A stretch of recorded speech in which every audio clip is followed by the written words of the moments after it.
Arrest करें इसका आपका मेमो दीजिए इनको अरेस्ट मेमो इनको दीजिए पहले इनको दीजिए इनको बुलाए ঠিক আছে আপনি আমার দুটো প্রোগ্রাম আছে কোথায় আটকাচ্ছেন আপনি আমাকে আপনাকে যেতে বলছি আপনি চলুন এবার না আপনি আমার একটা বিকেলের দিকে প্রোগ্রাম ছিল, অর্থাৎ সন্দেশখালী হয়ে তারপর বাসন্তীতে যাবে, এরকমই প্রোগ্রাম শিডিউল ছিল আজকে সারাদিনে। কিন্তু সন্দেশখালীর উদ্দেশ্যে রওনা দিত সায়েন্স সিটির ঠিক পরেই ফ্লাইওভারের কাছে, সেখানে কিন্তু তার গাড়ি আটকে দেয় পুলিশ এবং তাকে এই মুহূর্তে এইমাত্র গ্রেপ্তার করে লালবাজারে নিয়ে যাওয়া হয়েছে। এখন বিষয়টা হচ্ছে যে এই যাওয়া নিয়ে, এইটা নিয়ে তার দ্বিতীয়বার গ্রেপ্তার, বড়সড় গ্রেপ্তার আর কি, বড় কোনো ইস্যুতে। আগের বারে গ্রেপ্তার হয়েছিল সেই ঝামেলার জন্য। এবারে যে গ্রেপ্তার, এটা নিয়ে অ্যাকচুয়ালি গতবারের গ্রেপ্তারের সময় তার এই গ্রেপ্তারির বিরোধিতা করেছিলাম, তার পক্ষে দাঁড়িয়েছিলাম এবং বিশেষ করে সেই সময় সরাসরি জেল থেকে যখন ছাড়া পায় তখনও সরাসরি জেলের ওখান থেকে লাইভ করেছিলাম, তার ইন্টারভিউ নিয়েছিলাম। তাকে নিয়ে অন্তত 40 থেকে 50টি ভিডিও আছে আমার চ্যানেলে, তার সরাসরি সাক্ষাৎকার আছে 10 থেকে 15টা এবং অবশ্যই সব পজিটিভ। কিন্তু পরবর্তীকালে তার চারিত্রিক এবং রাজনৈতিক কিছু পরিবর্তন হয়, যে পরিবর্তনটা অনেকের চোখে, যারা অন্ধভক্ত তাদের চোখে না পড়লেও আমার চোখে যথেষ্ট পরিমাণে পড়েছিল। এবং তারপরে কেঁচো খুঁড়তে কেউটে এবং তারপরে আমার কাছে অন্তত যা তথ্য বা তথ্য প্রমাণ বা যুক্তি যেগুলো সামনে এসেছিল তার ভিত্তিতে আমি বলে দিয়েছিলাম যে এই আইএসএফ অ্যাকচুয়ালি আরএসএস এর একটা মুসলিম ফ্রন্ট এবং আরএসএস এর একটা উইং, আরএসএমপি বলে বিহারে একটি রাজনৈতিক দল রেজিস্ট্রেশন করেছিল 2014-র আগে। সেই দলের প্রতীকী চিহ্ন নিয়ে পশ্চিমবাংলায় তারা লড়াই করছে, আর কোনো দলের পেল না, কিন্তু সরাসরি তারা ওই আরএসএস এর দলটির থেকেই কিন্তু তারা প্রতীক ভাড়া করে পশ্চিমবাংলায় ভোটে লড়ে। কিন্তু মুশকিলটা হচ্ছে তারা এখনো পর্যন্ত, বয়স 3-4 বছর হতে চললো, এখনো নিজেদের সংগঠনের রেজিস্ট্রেশনই তারা করতে পারেনি। আরএসএস এর যেমন রেজিস্ট্রেশন নেই, এদেরও সেরকম রেজিস্ট্রেশন নেই, এমনকি সরাসরি এই নিয়ে প্রশ্ন করলে এড়িয়ে যায়। এবং সবথেকে বড় ব্যাপার হচ্ছে এই সংগঠনটার বিগত কয়েক বছরের কাজকর্ম যদি আপনারা বিচার করে দেখেন, গঠনমূলক কাজ সেইভাবে নেই। এক রক্তদান শিবির বা কিছু প্রোগ্রাম ছাড়া আলাদাভাবে গঠনমূলক সেইভাবে কোনো কাজ নজরে পড়েনি। তার বিধায়ক থাকাকালীন সময় এলাকার যুব সমাজ, যার সঙ্গে যে বেকার যুব সমাজের ছেলেপেলেগুলো, বেকার ছেলেপেলেগুলো তার সঙ্গে চিংড়ির মতো লাফাতে থাকে, তাদের ভবিষ্যৎ সম্পর্কেও তার কাছে সুষ্ঠু কোনো পরিকল্পনা নেই এবং ধারাবাহিকভাবে আচ্ছে দিনের আশায় এই মানুষগুলোকে তারা ব্যবহার করছে। এটা পরিষ্কার, এর আগে বহু আলোচনা হয়েছে, বহু ভিডিও হয়েছে, সব ভিডিওতে কিন্তু আমি এই বিষয়টা আপনাদের কাছে ব্যাখ্যা করেছি। কিন্তু সবচেয়ে বড় মুশকিল হয়েছে যে তার যখন গ্রেপ্তার হয়েছিল সেই সময় কিন্তু আমি যথেষ্ট পরিমাণে তার পক্ষে দাঁড়িয়ে এটা প্রতিবাদ করেছিলাম যে এই গ্রেপ্তারটা ঠিক হয়নি। যাই হোক, কিন্তু সব থেকে বড় ব্যাপার হচ্ছে আজকে এই মুহূর্তে যে গ্রেপ্তার, এই গ্রেপ্তার নিয়ে আমার কিছু বলার আছে। সেটা হচ্ছে সন্দেশখালী ইস্যুটা বিজেপি আরএসএস এর তৈরি করা এবং সেই তৈরি করার পেছনে বড় হাত হচ্ছে আরএসএস বিজেপির। এখানে যে ঘটনাগুলো তুলে রাখা হয়েছে তার মধ্যে সত্য মিথ্যা আমি বলছি না, সেটা প্রমাণ হবে। কিন্তু হ্যাঁ, অভিযোগ তো ছিল আমার কাছেও সন্দেশখালীর, আমি এর আগের ভিডিওতে বলেছি, সন্দেশখালীর যে সমস্ত জমিতে নোনা জল ঢোকে সমুদ্রের, সেই জল বেঁধে দিয়ে সেই জমিতে মাছ চাষ করা, চিংড়ি চাষ করা, এরকম বহু কিছু হয় এবং বিভিন্ন সময় কিছু কিছু ঘটনা ঘটেছে।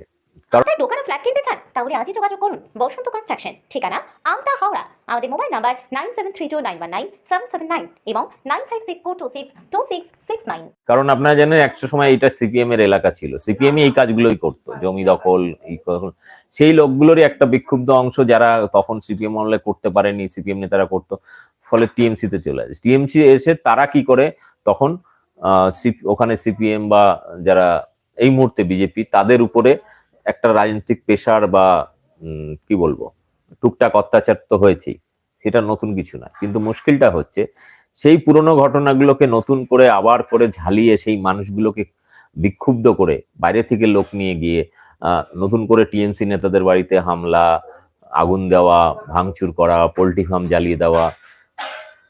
প্রশাসন চেষ্টা করছে যে তাদেরকে অ্যারেস্ট, যার যার বিরুদ্ধে অভিযোগ হচ্ছে বা আক্রান্ত হচ্ছে তাদেরকে অ্যারেস্ট করে সেফগার্ডে নিয়ে আসা এবং তদন্ত পরবর্তীকালে চলবে, ঠিক আছে। কিন্তু পুরনো ঘটনাকে নতুন করে এই যে ঝালিয়ে একটা নতুন করে সাম্প্রদায়িক মোড়কে এটাকে পরিবেশন করতে গেছিল, শুভেন্দু অধিকারী বলেছিল যে শেখ শাহজাহান রোহিঙ্গাদের সঙ্গে যোগ, বাংলাদেশের জামাতের সঙ্গে যোগ, এখানে রোহিঙ্গাদের অবাধ বিচরণ, এখানে সমস্ত হিন্দু মহিলাদেরকে জোর করে তুলে নিয়ে যায়, ইত্যাদি ইত্যাদি নানা রকম গল্প। কিন্তু সেই গল্পের আড়ালে সেখানে সিপিএম এর লোকজন গিয়ে অবশ্য সেই ঘটনা কিছুটা এক্সপোজ করেছে তাদের মতো করে, কিন্তু বা আরো কিছু আমরা যখন ভিডিও করেছি, বিভিন্ন টিম পাঠিয়েছি, তখন এটা হয়েছে। কিন্তু গতকালও একটা টিম গেছিল, কিন্তু সেটা মূলত হচ্ছে সিপিআই থেকে, সঙ্গে আমাদের কিছু বন্ধু ছিল। কিন্তু সেখানে গিয়ে গতকাল কিন্তু সেইভাবে একমাত্র সিপিএম বা সিপিআই করে, বামপন্থী করে, তাদের ইন্টারভিউ ছাড়া সাধারণ মানুষের ইন্টারভিউ নেওয়ার তারা সুযোগ পায়নি। ফলে ওরিয়েন্টেশনের যে ভিডিওগুলো সামনে এসেছে সেখানে তাদের ক্ষোভ, তারা যখন সিপিএম এ ছিল ভালো ছিলাম, এখন আমরা সিপিএম করি বলে আমাদের উপর অত্যাচার, পেশার ইত্যাদি হুমকি আসে।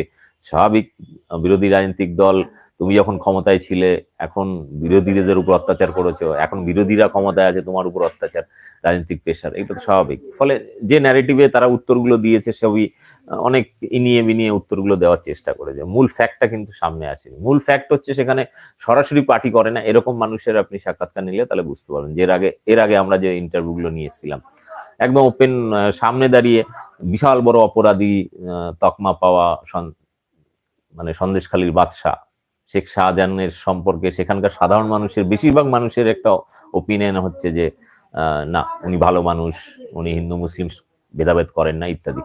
কিন্তু সেই ন্যারেটিভকে পুরোপুরি উল্টে দিয়ে সাম্প্রতিক টিএমসি কিছু নেতাদের বাড়িতে হামলা করে বিজেপি আরএসএস যে ষড়যন্ত্র, সেই ষড়যন্ত্রটাকে জাস্টিফিকেশন দিচ্ছেন কে? নওশাদ সিদ্দিকী। সিপিএম তো অলরেডি দিয়ে দিয়েছে, কংগ্রেস তো বলে দিয়েছে রাষ্ট্রপতি শাসন জারি করতে হবে, বিজেপির সুরে সুর মিলিয়ে। কিন্তু আজকে নওশাদ সিদ্দিকী যখন যাচ্ছেন ওখানে এতদিন পরে, ফলে বোঝাই যাচ্ছে যে সেখানে বিজেপি সেইভাবে আর কি বলবো, ঘটনাটাকে ঠিক জমাতে পারছে না। ফলে এখানে তাদের দরকার হচ্ছে একজন, তাদের মুসলিম লীগের একজন নেতা, মুসলিম ফ্রন্টের আইএসএফ এর নওশাদ সিদ্দিকী, যাদের বিশ্বস্ত মুসলিম ভোট কাটার ও পশ্চিমবাংলার যে তুরুপের তাস, ধর্মীয় পোলারাইজেশন, হিন্দু মুসলিম পোলারাইজেশনের পলিটিক্স সম্পর্কে যদি জানতে হয়, আমার পুরনো দুটো গুরুত্বপূর্ণ এপিসোড আছে, ওই এপিসোডগুলো দেখে নেবেন, তাহলে আজকের ভিডিও বুঝতে পারবেন। অন্ধভক্তি জায়গা থেকে অনেক অন্ধভক্তরা হয়তো গালাগালি করবেন নওশাদ সম্পর্কে, কিন্তু নওশাদ সম্পর্কে আমার অ্যানালিসিস এখনো পর্যন্ত প্রচুর পণ্ডিত ব্যক্তিরা পর্যন্ত কিন্তু সেটাকে আমাকে জাস্টিফিকেশন তারা দিয়েছেন, বলছেন একদম ঠিকঠাক অ্যানালাইসিস তার সম্পর্কে। কারণ তার পজিটিভ দিক দেখেছি আমি, তার নেগেটিভ দেখেছি, কিন্তু বর্তমানে তার সমস্ত কাজকর্ম সম্পূর্ণই, সে যা বলে যা করে প্রত্যেকটাতেই বিজেপির লাভ হয়। অর্থাৎ বিজেপির লাভের জন্যই তাকে রিপাবলিক টিভি থেকে শুরু করে গদি মিডিয়া তাকে প্রমোট করে।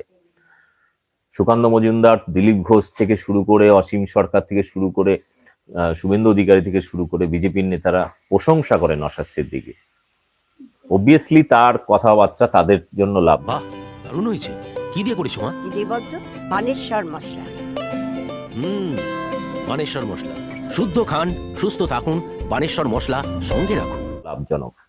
এমনকি শুভেন্দু অধিকারী গত কয়েকদিন আগে বলেছে যে সন্দেশখালীতে যে আন্দোলন হচ্ছে সেখানে সিপিএম এর লোকেরা সব আমাদের সঙ্গেই রয়েছে, জলের মতো পরিষ্কার।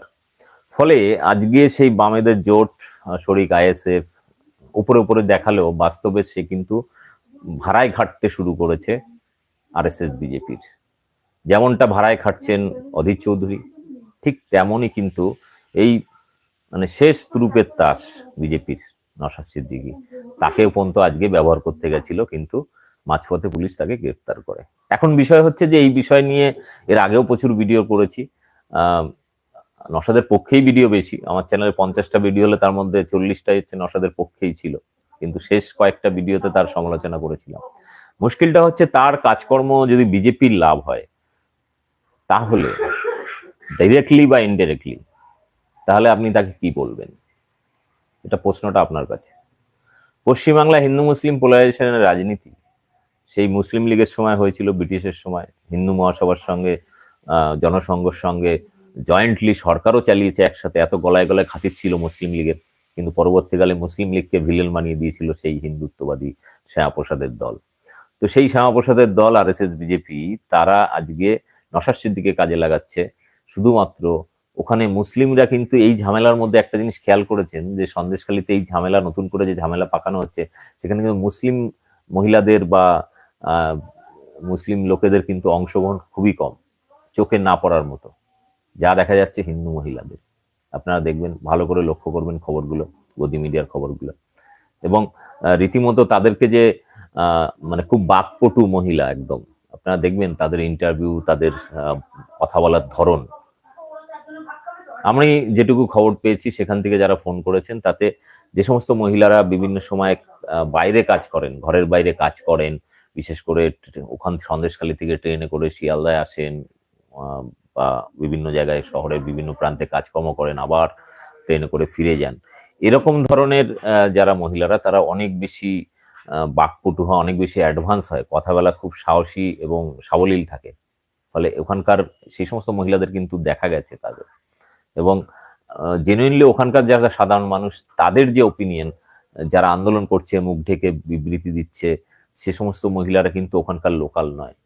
আর লোকাল কিছু মহিলা তারা সাহস করে, যারা সিপিএম করে বা আরএসএস করে, তারাই 2-4 জন হয়তো সরাসরি ক্যামেরার সামনে তাদেরকে দিয়ে বলানো হচ্ছে, এমন ভাবে বলানো হচ্ছে যে একবারে কিন্তু অত সাবলীল, অত পরিষ্কারভাবে কোনো কেউ ওইভাবে অভিযোগ বা করতে পারে না।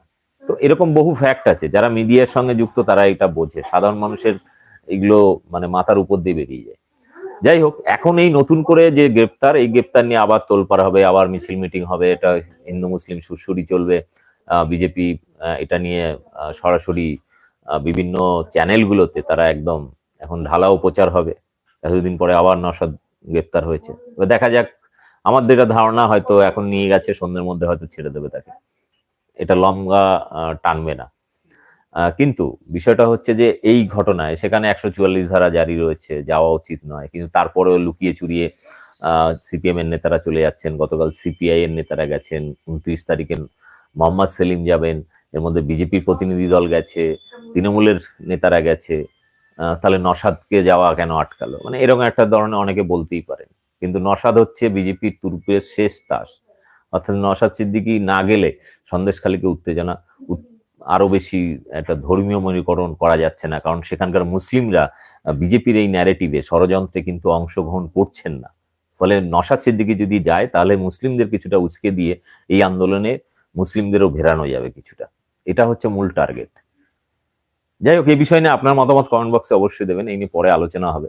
দেখা যাক কতক্ষণে নওশাদ সিদ্দিকী ছাড়া পায়। আমার হিসাবে সন্ধ্যের মধ্যে ছাড়া পেয়ে যাবেন, কিন্তু যদি দীর্ঘকালীন টানে তাহলে সেক্ষেত্রে কি ধরনের পলিসি নিচ্ছে আরএসএস, বিজেপি বা গদি মিডিয়া, কি ন্যারেটিভ তৈরি করছে, সেই নিয়ে কিন্তু পরে বিশ্লেষণ অবশ্যই আসবে। আপাতত এতটুকুই। প্রত্যেকের মতামত অবশ্যই কমেন্টে দিয়ে রাখুন, পরবর্তীকালে আমি এটা নিয়ে আবার একটা এপিসোডে অবশ্যই আসবো। সেই সময় আপনাদের প্রশ্নগুলোর উত্তর, প্রত্যেককে বলবো প্রশ্নগুলোর উত্তর মানে কমেন্টগুলো করে রাখুন, পরে এই নিয়ে বিস্তারিত আলোচনা করব, এবং সেখানে হিন্দু মুসলিম পোলারাইজেশনের কোন কনসেপ্ট আরএসএস পশ্চিমবাংলায় কাজে লাগাচ্ছে সেটা আরো বিস্তারিত ব্যাখ্যা করব। পুরোনো ভিডিও আছে, আবার নতুন করে হয়তো সেই কথাগুলো আমাকে বলতে হবে। আপাতত এখানেই, ভিডিওটি শেয়ার করুন, মতামত দিয়ে দিন, পরে আপনাদের মতামতের উপর ভিত্তি করে আরেকটা এপিসোড আমি অবশ্যই করব। মার্বেল অ্যান্ড প্লাইউড প্যালেস, নিজের বাড়িকে মনের মতন সাজাতে আজই চলে আসুন মার্বেল অ্যান্ড প্লাইউড প্যালেস। আমাদের ঠিকানা হরিশপুর কানপুর, আমতা, হাওড়া।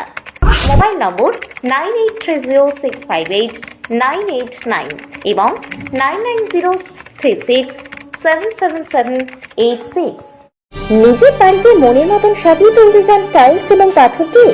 কোনো চিন্তা না করে চলে আসুন ভরসাযোগ্য এম রয়্যাল মার্বেলে।